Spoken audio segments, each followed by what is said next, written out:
안녕하세요, 채환님 반갑습니다. 제가 최근에 주식에 관심이 많아서 여기도 하고 저기도 하고 주식을 이리저리 조금씩 하고 있습니다. 큰 돈은 아니지만 소소한 재미를 받고 시작한 지 얼마 안 된 초보라 새로운 또 경험을 하고 있습니다. 채환님은 혹시 주식을 하신 적이 있는지요? 주식에 대한 여담을 해주실 수 있으면 감사하겠습니다. 이렇게 적어주셨는데 저는 주식을 한 번도 해본 적이 없습니다. 그런데 저희 누나 그리고 매형은 주식을 했다가 억대를 까먹었습니다. 가족 중에서는 안타까운 그런 상황이 있었죠. 그래서 뭐 지금 시작하셨다니까 뭐 그거는 본인의 자유입니다. 본인의 자유니까 편하게 해보시는 거, 뭐 하지 마라 하라 이건 제가 말씀드리지 않을게요. 대신 이제 한 가지 철칙을 이제 가지시면 좋겠죠. 대학생들 적어볼까요? 달걀을 한 바구니에 모두 담지 말라. 달걀을 한 바구니에 모두 담지 말라. 이게 이제 재테크의 가장 중요한 방침이라고 할 수 있어요. 한 바구니에 담는다는 것이 집착이에요. 내가 지금 돈 벌고 잘 되는 것에 뭔가 사람은 더 마음이 가게 되어 있거든요. 우리의 삶 속에서 집착하는 순간 문제가 생깁니다. 사람에게도 그렇고 뭐 주식에게도 그렇고 여러분 하시는 재테크도 그렇고 모든 것은 골고루 구성되어야 돼요. 물이 너무 많으면 홍수가 나고요. 미세먼지가 너무 많으면 공기가 안 좋아지고요. 흙이 너무 많으면 산사태가 이루어져요. 나무가 산에 적당하게 있어야 되고 비도 적당하게, 바람도 적당하게 불어야 됩니다. 자연재해가 일어나는 이유가 뭔가요? 물과 불과 흙과 바람의 조화가 깨어진 거예요.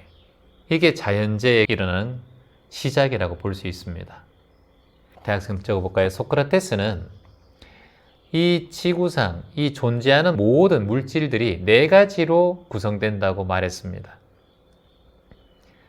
철학가의 아버지 탈레스는 물이 모든 만물의 근원이다 얘기했지만 소크라테스는 다르게 얘기했죠.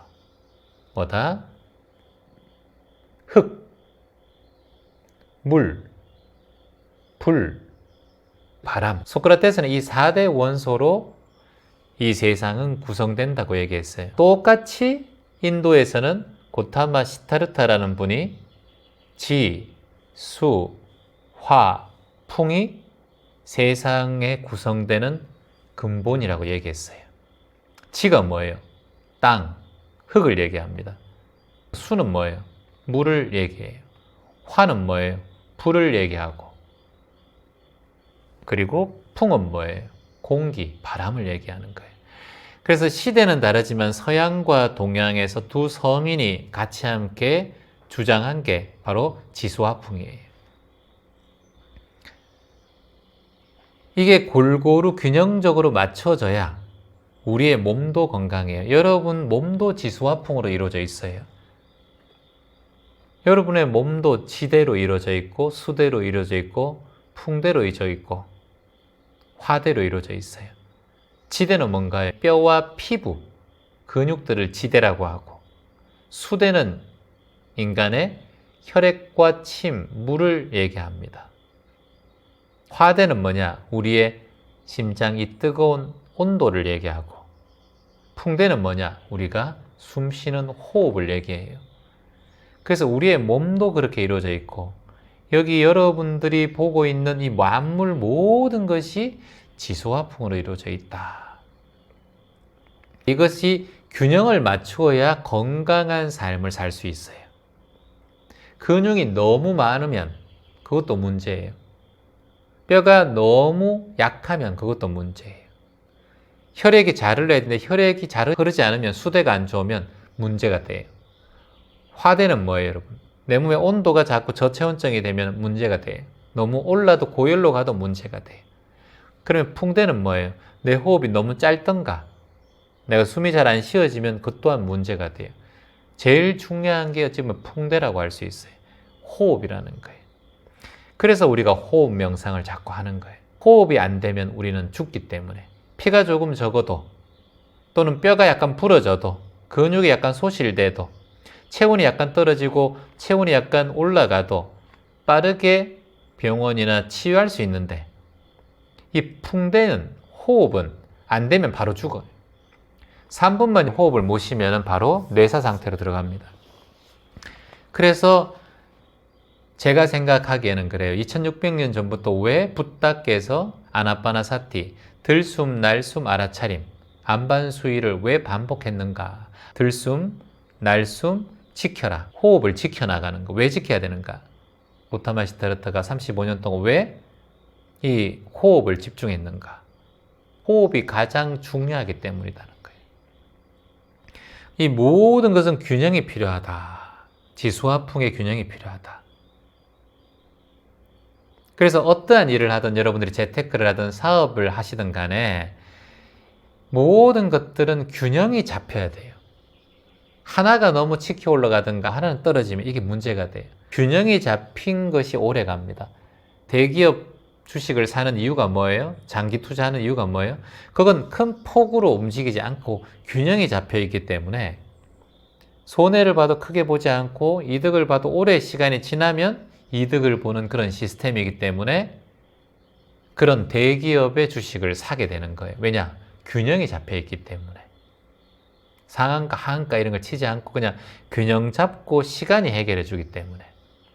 근데 우리의 마음은 자꾸 한 방에 뭔가 하려고 그러고 한 방에 돈을 벌려고 하고 이게 욕심과 집착 때문이라는 거예요. 욕심과 집착이 많으면 작은 바람에도 쓰러집니다. 풍대가 쓰러진다는 거예요. 화와 욕심과 집착이 많으면 여러분의 풍대가 점점 더 약해집니다.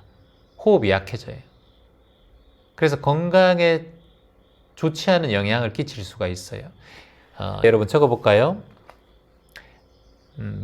여풍, 미초, 여풍, 대산. 여풍이 뭐예요? 약한 바람이에요. 약한 바람. 여풍. 미초 뭡니까 여러분? 쓰러진다는 거예요. 풀이. 초, 풀초자. 그러니까 약한 바람에도 미약하고 작은 풀들은 쓰러지게 되어 있다는 거예요.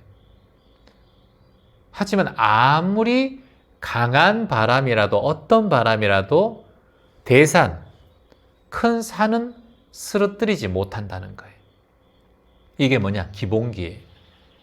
사람이 기본기가 갖춰져 있으면 잘 쓰러지지가 않아요. 근데 여기 왔다 갔다 저기 왔다 갔다 이게 뭐예요? 사람의 감정이거든요. 감정이 왔다 갔다 하는 분들이 되게 많아요. 이런 분들이 신경질적인 분들이 많아요. 그리고 본인의 감정을 컨트롤을 하지 못해요. 신경이 너무 날카롭기 때문에. 양극성 장애 같은 거, 신경 장애 같은 거, 너무 우울하든가, 너무 들뜨든가, 너무 급하든가, 너무 느리든가. 지금 현대병들이 많이 있죠. 이런 게 지속되면 우울증으로 가고 조울증으로 가고 공황장애로 가고 망상으로 가기도 하고 조현으로 끝내는 가기도 해요. 그래서 내가 이게 치닫는다라고 생각하면 그 상황에서 빠르게 중도심을 가지셔야 돼요. 주식을 할 때도 소욕, 지족, 내가 작은 것에 만족할 수 있는가, 욕심을 줄이고 할 수 있는가, 그걸 본인이 매 순간마다 깨달아야 해요. 그걸 본인만이 지켜볼 수 있어요. 아무도 그걸 컨트롤할 수가 없어요.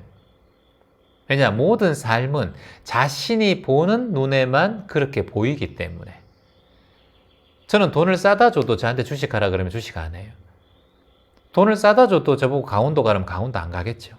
그런 걸 재미 자체를 느끼지 못하고 저희 집 자체가 그런 게 별로 안 좋아하고 보통 명절 때 보면 맨하탄도 치고 고스톱도 치고 하는데 저희 집 자체는 그냥 윷놀이 정도 이런 거 하지 그런 걸 별로 좋아하지 않아서 성향이 그런 것 같아요. 그래서 누가 하라고 돈을 줘도 하지 않는 거예요. 모든 것은 내 마음의 중심에 따라서 움직이는 거지, 누가 하라 그래서 내가 그거 한다, 누가 하지 마라 그래서 내가 그거 안 한다, 이건 아주 모순 같은 관점이라고 볼 수 있습니다. 여풍대산이라고 해서요, 여러분들이 어떤 곳에서든 큰 산이 되셔야 됩니다. 항상 호흡을 지켜보면서 자신의 풍대, 호흡을 지켜보는 수행자는 큰 산이 될 수 있어요. 대산이 될 수 있어요. 근데 호흡이 가쁘고 호흡이 변화가 심하고 항상 걱정이 왔다 갔다 하고 생각이 많고 신경질적이고 급한 마음이 많고 집착심이 많은 사람들은 한마디로 쓰러지는 풀처럼 항상 작은 바람에도 왔다 갔다 왔다 갔다 왔다 갔다 해요. 그래서 한 사람 한 사람 말에 너무 집중하지 말아요. 여러분을 누군가가 비방하고 음모를 한다 하더라도 그것에 너무 집착할 필요 없어요.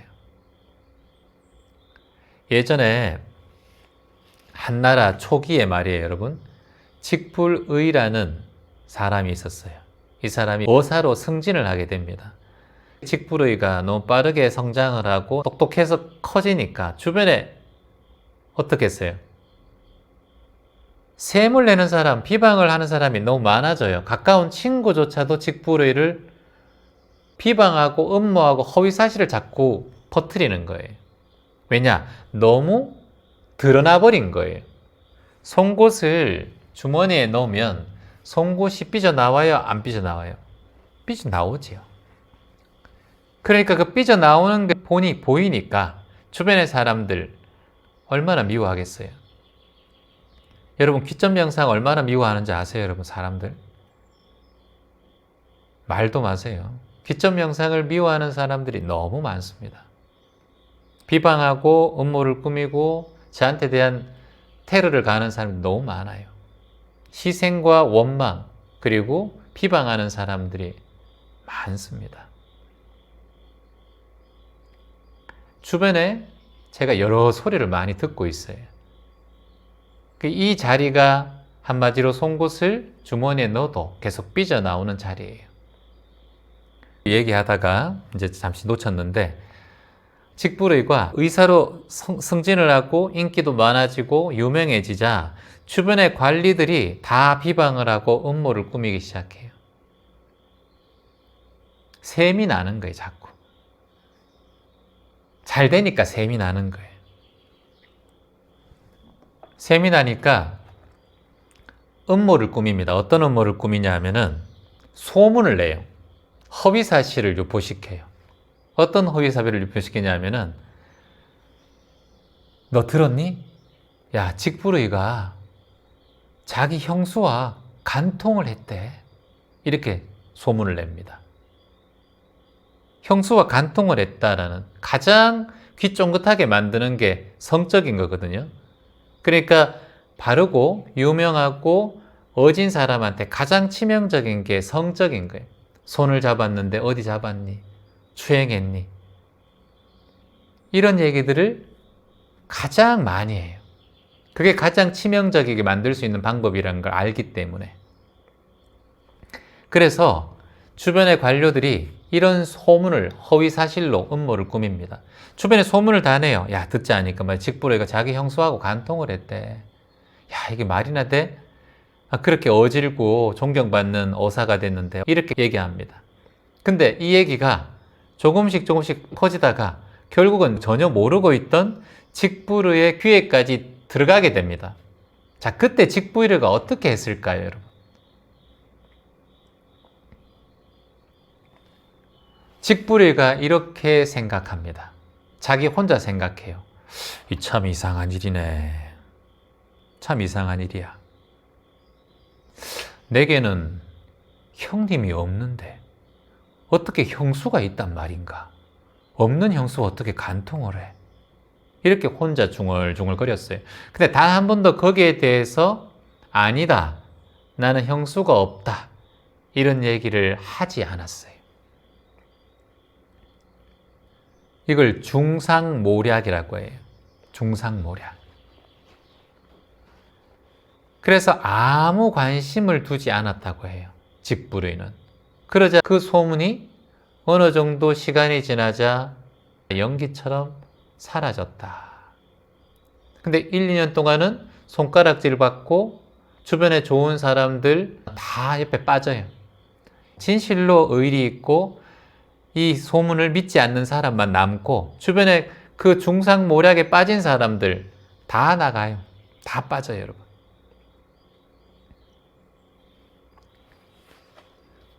결국은 이제 그게 나중에는 아니다라는 게 밝혀져요. 그 시간 동안 직불효는 많이 힘들었지만 결국은 그게 드러난다는 거예요. 직불효가 또 한 번은 누군가 돈을 훔쳤다고 또 거짓말을 해요. 남의 돈을 훔쳤다고. 근데 직불효는 다른 말을 하지 않았어요. 자기가 훔치지 않았지만 돈 주인에게 먼저 사과를 합니다. 아이고 죄송합니다. 미안합니다. 제가 그 돈을 다 돌려드리겠습니다. 라고 얘기해요. 근데 얼마 후에 그 돈을 잃어버린 돈 주인이 돈을 찾게 됩니다. 직불효를 의심했던 그 돈 주인은 너무 경솔했음을 사과하고 직불효에게 정중하게 죄송하다고 말하게 되죠. 그래서 어찌 보면은 뭐 지금과는 조금 다르지만 지금은 대응할 건 대응해야죠. 무고죄로 대응해야 될 수도 있고 명예훼손으로 대응해야 될 수도 있고 여러 가지 그렇게 있지만 이런 예도 있다.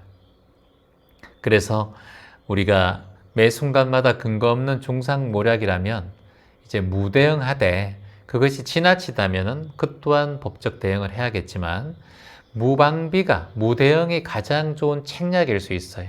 그게 법적으로 가지 않는 한도 내에서는 말을 더 할 필요가 없는 거예요.